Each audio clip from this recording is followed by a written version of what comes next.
அப்ப ஒரு எவனோ ஒரு இன்னசென்ட் ஒரு அப்பாவி கிடைச்சான் அப்படின்னாக்கா அவனுக்கு வந்து அவன் இப்படி பேசணும் அப்படி பேசணும் அப்படின்றதெல்லாம் இருக்கு பாருங்க. அடிச்சு உண்மையை வாங்க வைக்க முடியும்ன்ற சிஸ்டமே ரொம்ப ஒரு கேவலமான சிஸ்டம் அது. லீகல் இன்வெஸ்டிகேஷன்ன்றது வந்து சைக்காலஜி இன்வெஸ்டிகேஷனா இருக்கணும், லீகல் இன்வெஸ்டிகேஷனா இருக்கணும், சயின்டிபிக் இன்வெஸ்டிகேஷனா இருக்கும். அதுதான் வந்து ஒரு போலீஸுடைய ஒரு மெக்கானிசம். அதை வச்சுக்கிட்டு உங்களுக்குள்ள இன்டர்னலா ஒரு வேனை கொண்டு வருவீங்களா, அங்கிருந்து ஒரு ஆளை கொண்டு போவீங்களா? நான் என்ன கேட்கறேன், திருபுவனம் போலீஸ் அவங்க ஒப்படைச்சிங்க, அவங்க மேல என்ன விசாரணை இருக்கு? இப்ப எஸ்பி மேல காத்திருப்பு பட்டு வெயிட்டிங் லிஸ்ட்ல வைக்கிறது, இது எப்படி வெயிட்டிங் லிஸ்ட்லாம் என்ன? நிர்வாக சிக்கலுக்கு வெயிட்டிங் லிஸ்ட் வைக்கலாம். நான் என்ன சொல்றேன், இது சதிக்கு உடந்தையாக இருந்த மற்ற போலீசார் எல்லாரும் உள்ள அரெஸ்ட் பண்ணணும்.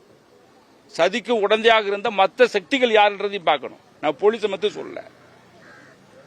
இதே பெரிய பெரிய கோடீஸ்வரங்க மேல அப்படி கை வச்சிட முடியுமான்னு தெரியல. சோ 1 கோடி ரூபாய் நிவாரணத்தை கொடுக்கணும்.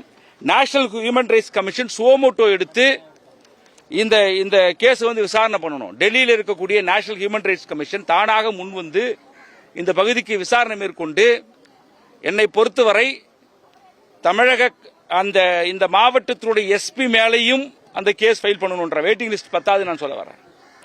இல்ல போஸ்ட்மார்ட்டம் ரிப்போர்ட்ன்றது இப்போதைக்கு வந்து ரிப்போர்ட் வந்து பிரிலிமினரி ரிப்போர்ட்டா தான் இருக்கும்.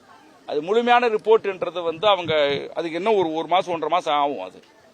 அதுக்கு அது வந்து அது தெரிஞ்ச கதை தான். அது நிறைய காயங்கள் இருந்ததாக இங்க இருக்கக்கூடிய அவங்களுடைய வழக்கறிஞர்களும் குடும்பத்தினரும் சொல்றாங்க.